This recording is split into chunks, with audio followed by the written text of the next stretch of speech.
Okay, so I want to briefly, and I know it's not going to be brief because I always go over, but young Jeezy J Jenkins, um,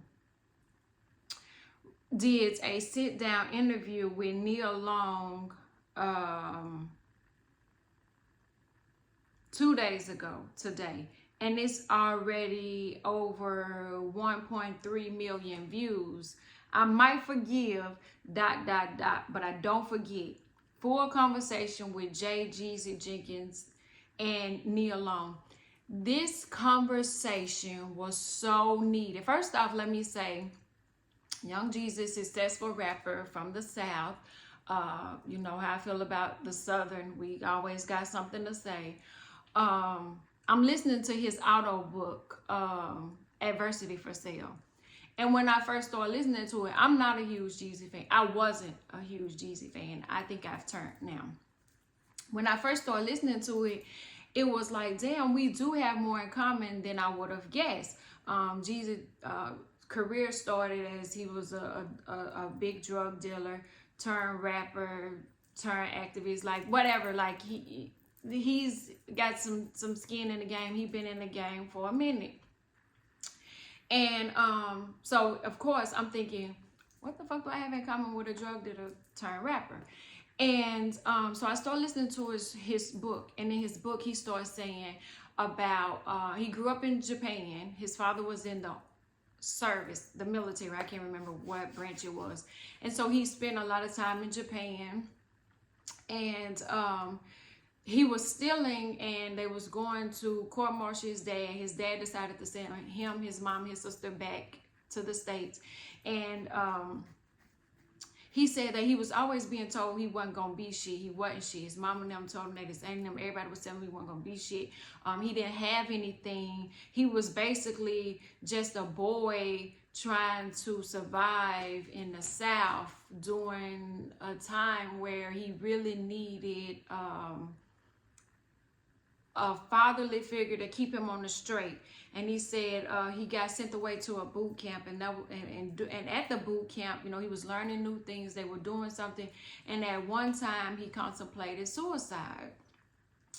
And he was like just thinking about all the responsibility that was going to fall onto him, everything that was in his lap. He was about to be a father. Like, it was just a lot of things. And so I'm listening to it more and more as he getting on into, I think right now we're at him and Roderick Davis beef. But him and Nia Long sat down to have a conversation together. And this is important because Jesus a Libra, Nia's a Scorpio. It's crazy.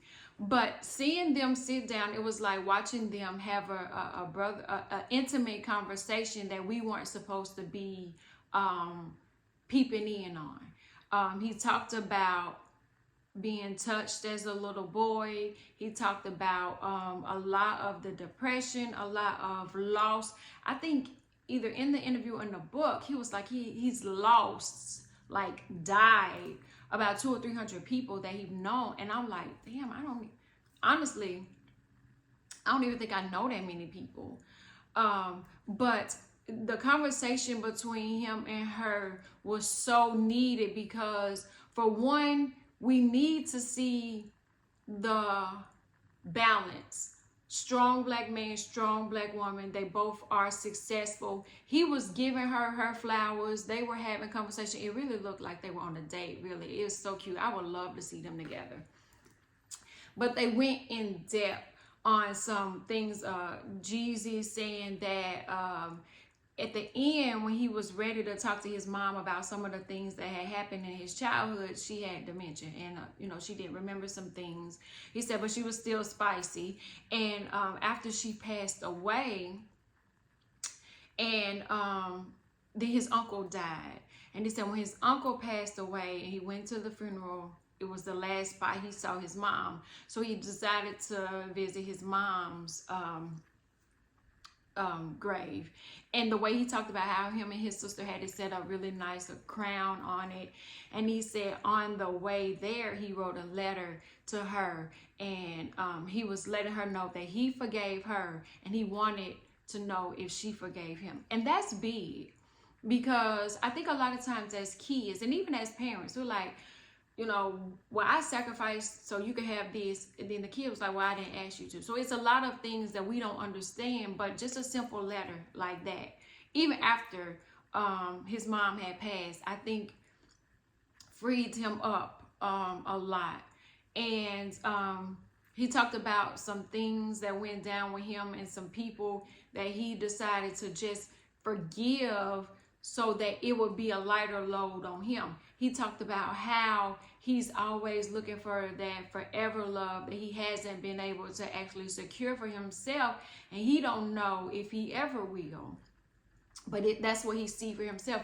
And then when Nia going through what she went through with her ex and their separation being public and things, and Jeezy was saying things that was causing Nia to cry and tear up, and it was just so needed. Like, it was like, okay, if more men would just be willing to be that vulnerable, be willing to be that honest, be willing to be that raw and that real, we might be able to get along and get back to what we need. Because now I don't need no man, I don't need no woman. They just go diggers, say this, they only look for this, that, and the city girls.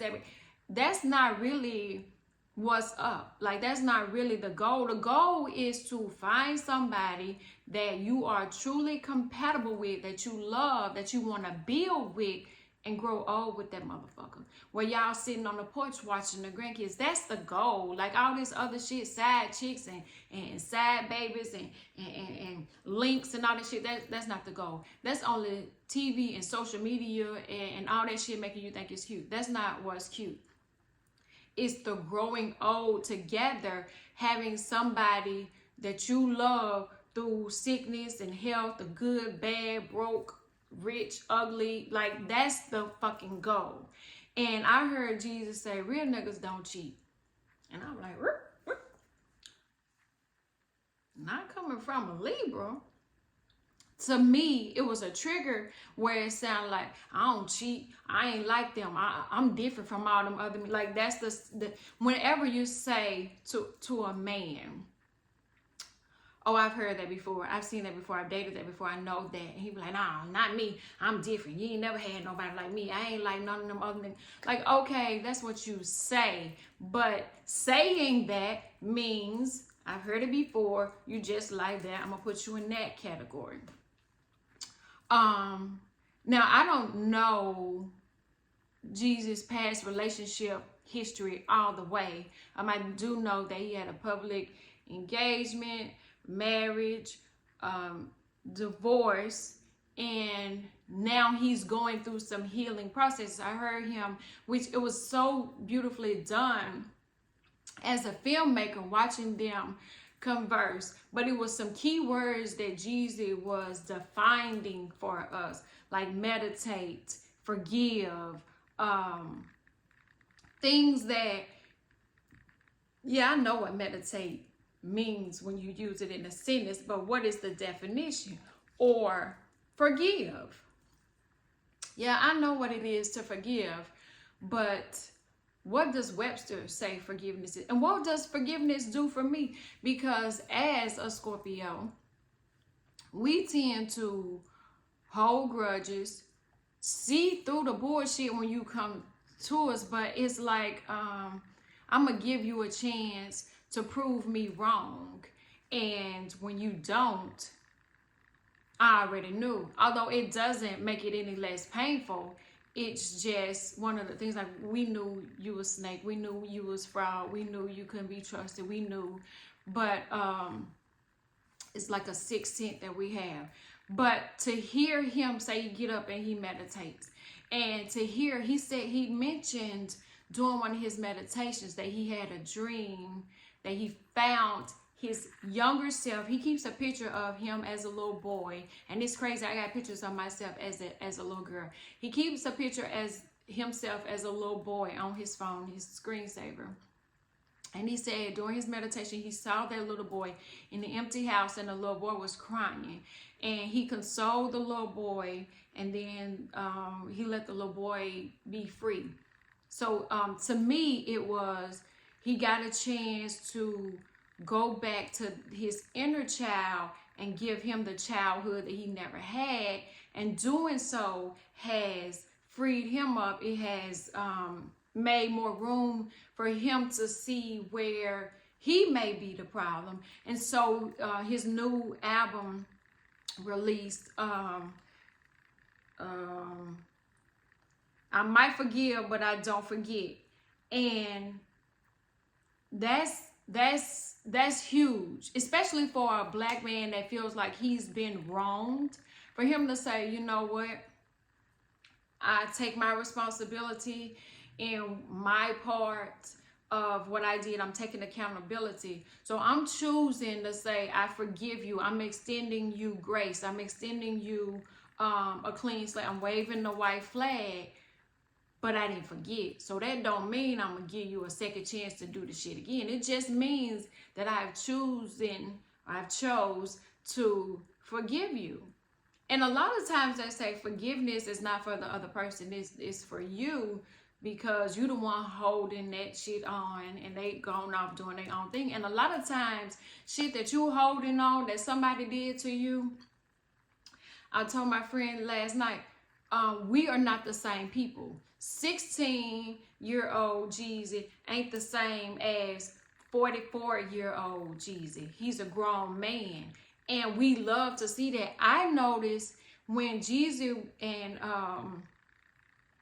Gucci Mane did the verses, I noticed the growth in Jeezy then, but it was just from afar, just saying, oh, he on some other stuff, because he was saying, I ain't flashy, I ain't got on all this, I ain't got on all that, but I own half of Atlanta. That's a flex in itself that he didn't even have to tell us. Like, we knew you was papered up, but he's telling y'all what every time what you see ain't always what you see. And so for him and for me and for everybody else, when you go through an awakening and you're healing, it's a long process, and it's not cute. Everybody think, oh, you're healed and you come out cute. Actually, it's very, very, very ugly. It's lonely. It's hard. It's scary. It's beautiful. It's nice. It's all of the things and more. But to see this grown man, like the growth, like listening to his story, he was like, my uniform was all black Dickie suit. I ate a $2 Subway for lunch. That's what I did. I only spent $2 to eat this day, but I was making this and I was saving this. Those kind of things were the kind of things that I felt like I could relate to him about, like the sacrifices you make for the big payoff later on. And to hear him and Nia sit down and have this intimate conversation, I feel like Jeezy is at peace. He's made peace with his past, and he's trying to clear his slate to start a new future. He's staying present in the moment so that he can enjoy. He said he's mending relationships with his kids. He's a different man now, and I respect that. But I respect and I appreciate him. I don't know if he'll see this, but I hope he will. I appreciate him for his rawness, his realness, his vulnerability, because a lot of times black people don't want to be vulnerable because we know you're going to try to use that against us later on. But I want more men and women to watch this together, watch it separately, watch it in a group. I want everybody to start having these conversations, because honestly, men was raised off that you can't cry mentality. You're too strong, you're too masculine. Meanwhile, while he ain't crying, the women crying in the closet because we don't want nobody to know we crying too.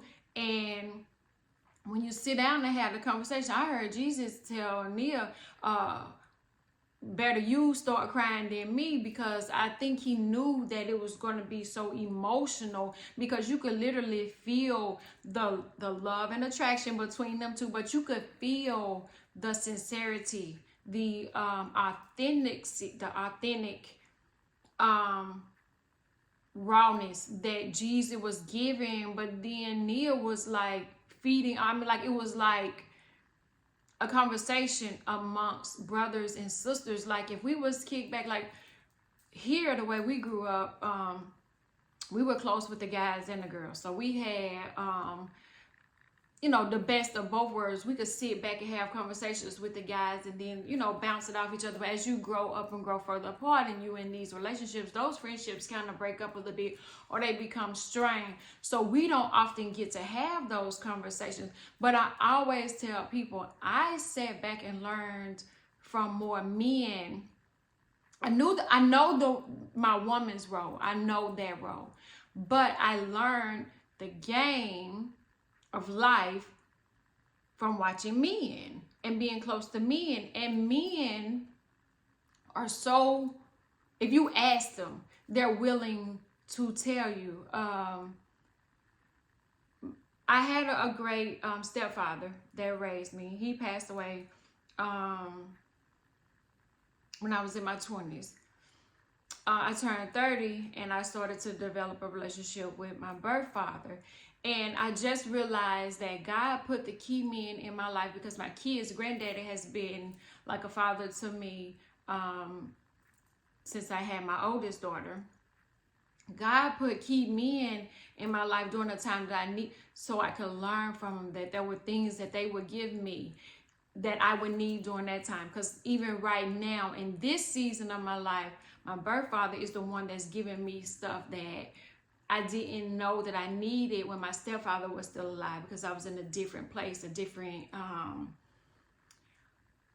space, and things were different then. And now that they're a whole lot different, I need a different mindset, a different man to bounce ideas off, to have those conversations with, and also, you know, the father-daughter relationship, and as well as my spiritual father, which is a pastor, counselor. Like, you know, he knows all my secrets and things, and he allows me to be vulnerable, and I feel closer to him sometimes than I do my own mother. So it's the men, I think, that we need to be sitting up soaking some of that from. A lot of that stuff on them podcasts and shit like that is bullshit. So I'm not talking about them. I'm talking about these conversations with these real men that's willing to be open, raw, real, vulnerable, and telling you, I've been through some things.